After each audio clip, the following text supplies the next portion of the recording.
temperatures. But yeah, I mean, there's this, heed our warnings. Don't do it. It's and you're not going to find, even if you do manage to get there, you're not going to find any aliens. I mean, I sincerely doubt. Maybe at one time, if you believe in the whole, crashed UFO theory, it could very well have been possibly, storing or testing some kind of exotic aircraft, or back engineered. Who knows? But at this point, considering how well known Area 51 is, and the idea that there could be possibly, alien spacecraft out there. If there were, it's long gone. It's been taken away and taken someplace else. Oh yeah. So I mean, even if you are able to get in there, you're not going to find anything of interest, and instead you're going to get a bullet in the butt if you're lucky. Yeah, I wonder. Do they have underground? Have you heard rumors? It's all underground. Oh, sure. Well, I mean, you can't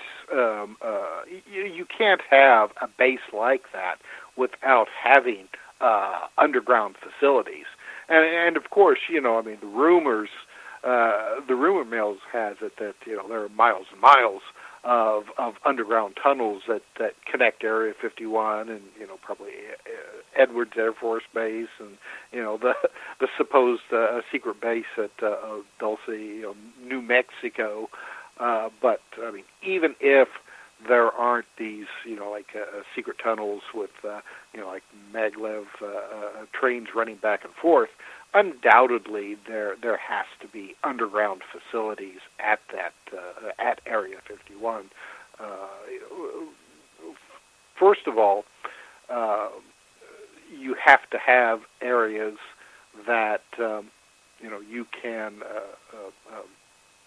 take some of this, these exotic aircraft and store them properly and work on them, because if considering all the types of aircraft that they've had out there, currently have, and are testing, that's a lot. So I mean, you have to have the ability to haul them into a hangar and probably take them into a lower level, and make room for the next one that comes in. As well as just the various kinds of laboratories and other facilities. It just makes sense to take that stuff underground. It's a lot safer, and that takes a lot of the risk away from any kind of above ground exposure. You have to realize that there are Russian satellites that periodically, go overhead and are constantly taking photographs. Not only Russian, but there's civilian satellites as well that are taking photographs of the base. Well, they know every satellite that's up there and when they're going to be going overhead. So when it comes close to that time, every aircraft, every testing that's going on is halted. Everything is hauled into the hangars, and the base basically looks like it's unoccupied when these photographs are taking place. Right. So, and then when the satellite's clear, then everything starts up again. And of course, a lot of the major testing that goes on the base takes place after sundown. Most of the stealth aircraft testing that occurred was conducted at night. And hence, maybe UFOs, because, I mean, some of these things were so far advanced that the average person see them, they would think, oh, God, this is not anything I'm aware of, and a lot of rumors. Well, that's right. And, and again, going back to, what Bob Lazar was talking about, I mean, over the years, I know that he's had a lot of skeptics that say that he's just full of it. But as time goes by, I am more and more convinced that he had some kind of actual experience there. Whether or not what he said happened to him was actually the case. There are some people who say that what happened to him was actually a disinformation campaign, albeit a very complicated one, because they knew that he would be the type of person that would eventually spill the beans, and he was deliberately shown a mock-ups, so to speak, to try once again, maybe draw in some of these Russian agents and find out, who's really interested in what's going on, and arrest them. But that seems to me to be overly complicated. Yeah, and so I just can't help but think that Bob Lazar had an actual experience. I mean, and he's stuck by his guns all these years. I mean, he's not somebody who's made, a bunch of money, and nor has he really sought to get rich off of his experiences. He basically has told it like it is, and has gone about his business, even though his life has been extremely complicated after this. Just from all of the notoriety, and as well his past identity and records have basically been eliminated. Oh, yeah. That's what tells me that I think he's telling the truth. His story has never, ever changed. From the beginning to, if you listen to it now, it doesn't waver. Most people, when they tell a story, they either embellish it, or each time they tell a story, something changes little. It never changed with Bob. Never. There's a recent documentary that was made about Bob Lazar, and there was one part of it. It's just kind of like a little throwaway thing where the filmmaker shows Lazar a picture of something, and he says, "Do you recognize this?"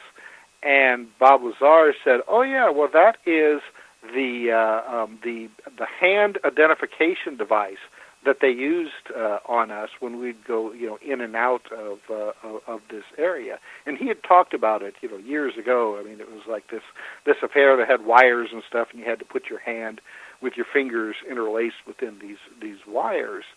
And the filmmaker said, "Well, this is a hand identification device that had been used at top secret facilities, and I just happened to run across a picture of this."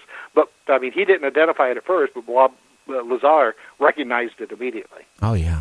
So yeah. So I mean that to me, it's the little things like that that lead me to believe that he was there and that he had some kind of actual experience. I mean, and he told it as he remembers it. Yeah, I and without him, I don't even think Area 51 would be half as popular as it was now. I mean, let's face it. I mean, when he was on Art Bell's show numerous times back in the 90s, people, just like, it just caused them to, open up their ears. I mean, they wanted to hear more and more, and he told a lot. Yeah, it's a fascinating story, and I mean, it's not some of the stories that have come out from the so-called whistleblowers that have claimed to have been at Area 51, and some of them were on Art Bell. As you may well remember, I mean, the stories were very fantastic. But even though Lazar's story is fantastic, it's also mundane. I mean, he doesn't make any claims that that there was a lot of successful back engineering in there, or that he talked to the little gray aliens that they had hidden away or anything like that. No. I mean, it's just his story sounds very much like like how a scientist would handle a situation like that. How he would approach what was going on. I mean, you get into the details of what he talked about. They're rather boring, so to speak. I mean, the subject matter is really interesting, but just the details are very clinical. Oh, yeah.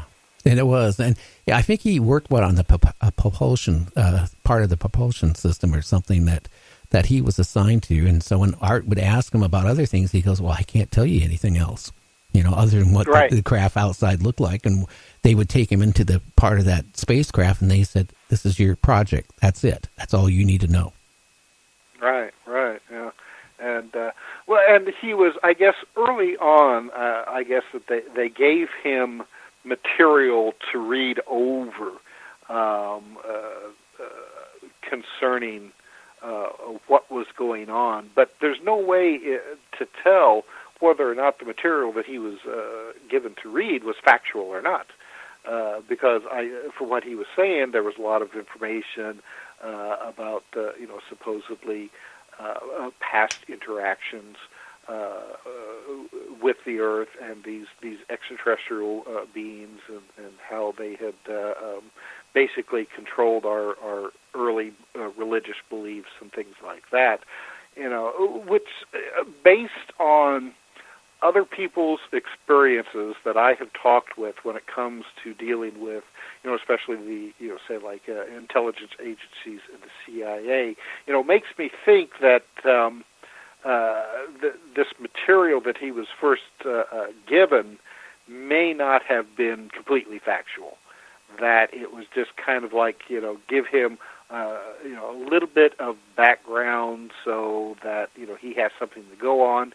But then just put him to work on his expertise, which like you said, dealt with the propulsion system and how it was generated using the element 115.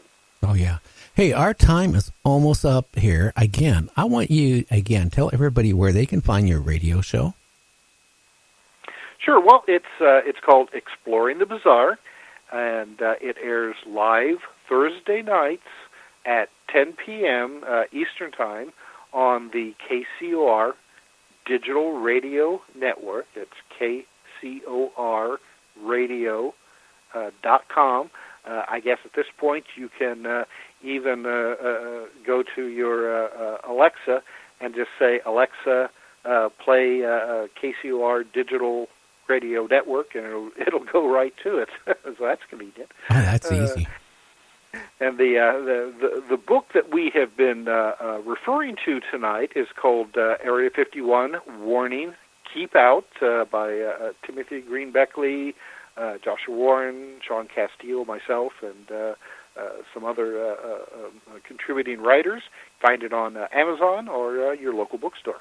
So it's also available as a Amazon Kindle book as well. Oh, wow. Now, the most exciting thing about Area 51 in the past, one thing that you can think of.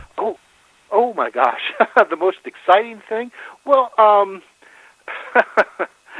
I really do think that the whole Bob Lazar scenario is probably the most interesting. I mean, not only is it an incredible story from somebody who really seems to be credible, but I mean I think that's the story that really brought Area 51 out into the public's attention, and now it's just it's pop culture.